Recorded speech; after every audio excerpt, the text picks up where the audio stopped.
Part 2 की starting में हम देखते हैं प्रिंस बिल्ली की हरकत देखकर उसे अपने साथ रखने का फैसला करता है। तभी प्रिंस को किंग की तरफ से बुलावा आता है। प्रिंस चले जाता है और वो रात को रूम में वापस आता है। जैसे ही वो बेड में लेटता है बिल्ली उसे देखती है। बिल्ली को उससे खून की स्मेल आ रही होती है। बिल्ली को याद आता है कि नोवेल में किंग प्रिंस को बुरी तरह से डिसिप्लिन करते थे। बिल्ली सोचती है क्या ये इसलिए आज वहाँ गया। बिल्ली को उस पर दया आती है पर वो उसके पास जाकर लेटने के अलावा और कुछ नहीं कर सकती, इसलिए उसके पास जाकर सो जाती है। रात को जब एमसी सो रहा होता है तो उसे अचानक से महसूस होता है कि उसकी बाहों में कोई और है, और जब वो आंखें खोलता है तो देखता है कि वहाँ एक लड़की है। एमसी पूरी तरह से हैरान हो जाता है। उसे यकीन नहीं होता कि यहाँ लड़की कैसे आई। फिर वो सोचता है शायद ये बिल्ली लड़की में बदल गई। वो याद करता है कि पहली बार जब उसने असली बिल्ली देखी थी वो उसे मारना चाह रहा था पर वो मार नहीं पाया। वो सोचता है ये बिल्ली यहाँ आई कैसे, जबकि सब बिल्लियां तो खत्म हो चुकी थी। एमसी बोलता है एक बात और अजीब है, वो इंसानी भाषा को समझ सकती है और इसने मुझे उस पॉइजन फूड से भी बचाया, यहाँ तक कि मेरे लौटने तक का इंतजार किया। ये कोई नॉर्मल बिल्ली नहीं है। वो बिल्ली की तरफ देख रहा होता है और गुस्से में बोलता है अगर ये औरत मुझसे मेरी चीज छीनना चाहती है तो मैं इसे माफ नहीं करूंगा। तभी प्रिंस उससे कहता है हे उठो, मैं तुम्हें आदेश देता हूँ, अभी जागो। तभी अचानक से एक रोशनी होती है। लड़की फिर से बिल्ली बन जाती है। राजकुमार ये देखकर चौंक जाता है। वो सोच रहा होता है ये क्या हो रहा है। बिल्ली उठती है और सोचती है ये आधी रात में मुझे क्यों जगा रहा है, क्या मैंने इसे सोते टाइम लात मार दी। प्रिंस उससे पूछता है तुम कौन हो। बिल्ली सोचती है तुम मुझसे पूछ रहे हो, दिखता नहीं है, मैं एक बिल्ली हूँ। राजकुमार फिर से पूछता है क्या तुम एक असली बिल्ली हो। वह सोचती है क्या इसे मुझ पर भरोसा नहीं यहाँ हो सकता है क्योंकि शायद इसने पहली बार एक बिल्ली को देखा है। वह सोचती है या तो ऐसा हो सकता है कि ब्लैक मैजिक पोशन का असर हो या फिर नींद में बड़बड़ा रहा हो। तभी प्रिंस उससे कहता है अगर तुम मुझे अपनी पहचान बता दोगी तो मैं तुम्हारी सजा माफ कर दूंगा। कैट उसकी तरफ देखती है और बोलती है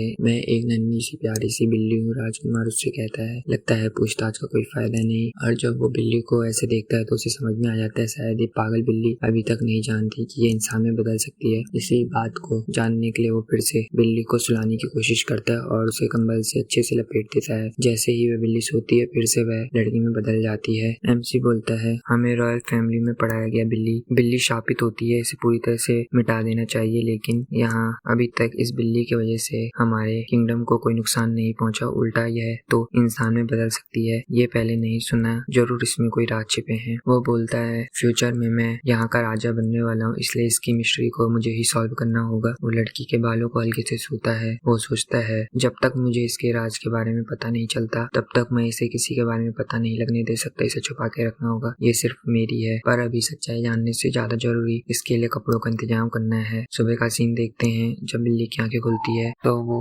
एमसी को ढूंढने के लिए इधर उधर देखने लगती है। जैसे ही वो अपना पैर आगे बढ़ाती है देखती है उसके पैर बंधे हुए हैं। एमजी उसे मिल्क देते हुए कहता है ये सब तुम्हारे अच्छे के लिए है ताकि तुम भाग न जाओ। बिल्ली को लगता है आज ये कुछ अजीब बर्ताव कर रहा है। तभी बिल्ली को उससे खून की स्मेल आती है और वो एमसी के कपड़े खोलने की कोशिश करती है। एमजी उसे रोकता है पर बिल्ली उसके कपड़े खोलती है और देखती है उसके शरीर में काफी ज्यादा घाव है। ये देखकर बिल्ली को गुस्सा आ जाता है। फिर वो बताती है नोवेल के अंदर इस प्रिंस को मार्शल आर्ट और स्वॉर्डमैनशिप का बेस्ट मास्टर माना जाता था पूरे एम्पायर में। वो अपने बचपन के दिनों में इतना मासूम था कि उसे ये सब टॉर्चर चुपचाप सहन करना पड़ता। अब सीन प्रेजेंट में आता है। बिल्ली को उस पर गुस्सा भी आता है और तरस भी, लेकिन ये देखकर प्रिंस बिल्ली को सीने से लगाता है और बोलता है क्या तुम्हें मेरे बारे में चिंता हो रही है। मेरे जख्मों को देखकर बुरा लगा। वो उसे गोद में लेते हुए बोलता है तुम एक इंसान की तरह व्यवहार करती हो पर एक तुम बिल्ली हो। वह सोचता है क्या ये मुझे बेवकूफ बना रही है या सच्ची में इसे अपने बारे में कुछ नहीं पता। इसी के साथ वो कहता है चलो बाहर चलते हैं, हमें कुछ जरूरी चीजें खरीद के लानी है। बिल्ली उसकी तरफ देखती है और बोलती है क्या खरीदना है। तभी वो दोनों कैरेज से बाहर जा रहे होते हैं। बिल्ली खिड़की से बाहर देखती है। बाहर की इतनी अच्छी दुनिया उसने पहली बार देखी होती है जिसे देखकर वो चौंक जाती है और इधर उधर अपनी पलकें झपकाने लगती है। प्रिंस उसे पकड़ लेता है और बोलता है ध्यान से, नहीं तो वो गाड़ी से गिर जाएगी। कुछ देर बाद वो एक फेमस क्लोथ की शॉप पर आते हैं जहाँ शॉप के अंदर आने के बाद प्रिंस दुकानदार और वहाँ के सभी स्टाफ मेंबर जितने भी लोग होते हैं सबको वहाँ से बाहर भेज देता है। जब शॉप के अंदर कोई नहीं होता तो वो बिल्ली को जेब से बाहर आने को बोलता है। बिल्ली के मन में सवाल आता है कि क्राउन प्रिंस उसे यहाँ क्यों लेके आया, वो तो एक मेल है तो वो फीमेल के कपड़े क्यों खरीद रहा है। तभी उसे याद आता है कि प्रिंस तो अभी किसी लड़की को नहीं जानता सिवाय उसकी सौतेली माँ के। प्रिंस उससे कहता है मैं गिफ्ट खरीद रहा हूँ। बिल्ली और ज्यादा हैरान हो जाती है। बिल्ली सोचती है क्राउन प्रिंस किसी लड़की को नहीं जानते सिवाय उसकी सौतेली माँ के, तो क्या यह गिफ्ट उसके लिए खरीद रहा है। लेकिन वो तो दुश्मन है, कहीं ऐसा तो नहीं कि वो दुष्ट औरत के लिए इसके दिल में थोड़ी सी भावनाएं आ गई हैं, क्योंकि वो दुष्ट औरत इसे रोज खाना देती थी तो इसका दिल पिघल गया होगा। बिल्ली अपने अंदाज में परेशान होते हुए बोलती है वो औरत इसे धोखा दे रही है, फंसा रही है और ये बेवकूफ आदमी उसके लिए कपड़े खरीद रहा है। प्रिंस हंसते हुए कहता है क्या तुम्हें जेलस हो रही है कि ये कपड़े तुम्हारे लिए नहीं है। बिल्ली को ऐसे करता देख कर सोचता है इस नन्ही चीज को शायद अभी तक ये नहीं पता कि ये इंसान में बदल सकती है, और वो खुश होकर बोलता है अभी ये राज सिर्फ वही जानता है और इसके बारे में वो उसे बाद में बताएगा। ये सोचकर वो वहाँ से चले जाता है। उसका व्यवहार देखकर बिल्ली को अजीब लगता है। वो सोचती है ये पक्का कुछ गड़बड़ करने की सोच रहा है। तभी प्रिंस कहता है क्या तुम कुछ खाना चाहोगी। प्रिंस उसे स्नैक्स देता है। वो थोड़ा सा खाती है, फिर वह झिझकते हुए उस मिठाई के बचे हुए टुकड़े को प्रिंस की तरफ बढ़ा देती है। प्रिंस उससे बोलता है मुझे मिठाई पसंद नहीं है, तुम खाओ। एफिल सोचती है अगर ऐसे ही चलता रहा तो वो सचमुच एक पालतू बिल्ली बन जाएगी। बिल्ली बाहर की तरफ देखते हुए बोलती है हम कहाँ जा रहे हैं, ये रास्ता तो महल की तरफ नहीं जाता। बिल्ली प्रिंस की गोद में बैठी होती है। तभी प्रिंस उससे कहता है हम जहाँ जाने वाले हैं वहाँ तुम्हें कोई खतरा नहीं होगा, इसलिए ज्यादा परेशान मत होना। प्रिंस उसे सहलाता है और जैसे ही उसे सहलाता है बिल्ली सो जाती है और प्रिंस कहता है मुझे पहले से पता था इसलिए मैंने तुम्हारे लिए ब्लैंकेट तैयार रखे हुआ था। एमसी कहता है मुझे सच जानने के लिए विजार्ड से मिलना होगा। वो बताता है पिछले सम्राट के शासन काल में मैजिक को इविल फोर्स माना जाता था और सभी विजार्ड को देश से बाहर निकाल दिया गया। तभी हम विंस्टन रीजन का सीन देखते हैं जहाँ प्रिंस आया होता है। वहीं अब हम वेलन को देखते हैं जो प्रिंस को देखकर हैरान होता है और प्रिंस को ग्रीट करता है। वो बोलता है मुझे लगा नहीं था कि मैं आपसे अपनी इस लाइफ में मिल पाऊंगा प्रिंस, ये मेरे लिए बहुत सम्मान की बात है। तभी वहाँ पे वेलन का बेटा हेल्डर आता है और बोलता है क्या महल को आपके यहाँ होने की जानकारी है, आपकी यह अचानक यात्रा हमारे लिए परेशान खड़ी कर सकती है। तभी वो थोड़ा मुंह बनाते हुए बोलता है पहले ही रॉयल फैमिली ने हमारे ऊपर एविल फोर्स का दाग लगा रखा है। तभी उसके फादर यानी वॉलन उसे चुप कराते हुए कहते हैं और बोलते हैं प्रिंस मुझे माफ करना, यह अभी नादान है। प्रिंस बोलता है नहीं मैं समझ सकता हूँ इसकी ये नफरत पहले इसके खिलाफ। वो बोलता है मैं यहाँ बिना किसी को नोटिस के आया हूँ क्योंकि मुझे कुछ जानना है। तभी वो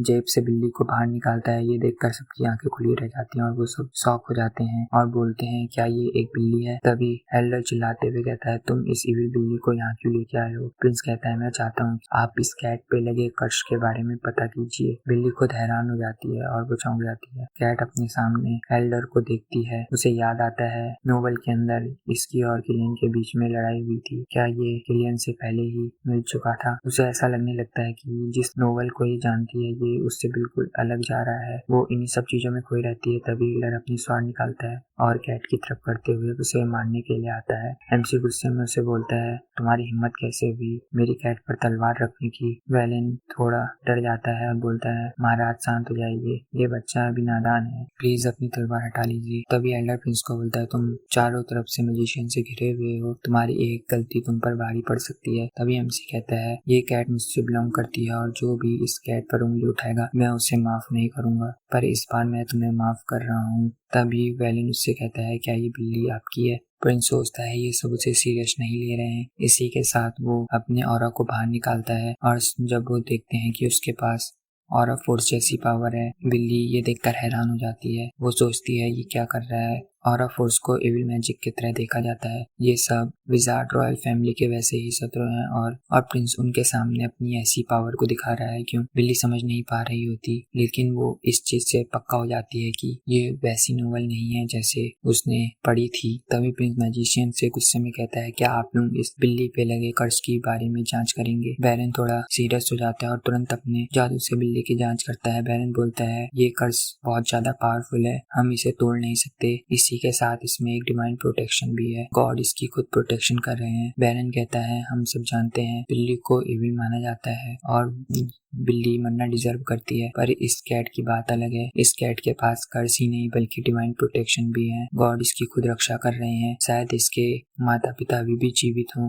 तभी बैरन अपने बेटे को बोलता है तुम इस बिल्ली की मेमोरी की जांच करो। जैसे ही एल्डर बिल्ली की जांच करता है। वो देखता है बिल्ली ने अपनी सारी यादें खो दी हैं। उसके पास सिर्फ एक याद होती है जब वो प्रिंस से मिली थी। ये सब वो प्रिंस को बताता है। प्रिंस हैरान हो जाता है और वो सोचता है उसकी प्यारी बिल्ली के दिमाग में सिर्फ उसकी यादें हैं। और हेल्डर बोलता है इससे ज्यादा मैं कुछ पता नहीं लगा पा रहा क्योंकि इसका डिवाइन प्रोटेक्शन हमारी मैजिक को रोक रहा है। अब प्रिंस उसके सामने ऑफर रखता है और बोलता है ये एक कॉन्ट्रैक्ट है, इसे अच्छे से पढ़ लीजिए और मुझे अपनी राय बताइए। वो बोलता है, प्रिंस उससे बोलता है मैंने आप लोगों को इसलिए चुना क्योंकि सिर्फ आप लोग एक मात्र ऐसे म्यूजिशियन फैमिली है जो सदियों से जो रॉयल फैमिली के सामने अभी तक सर नहीं झुकाए हुए हैं। प्रिंस कहता है मुझे ऐसे लोगों की जरूरत है जिसने अभी तक रॉयल फैमिली के सामने अपना सर नहीं झुकाया।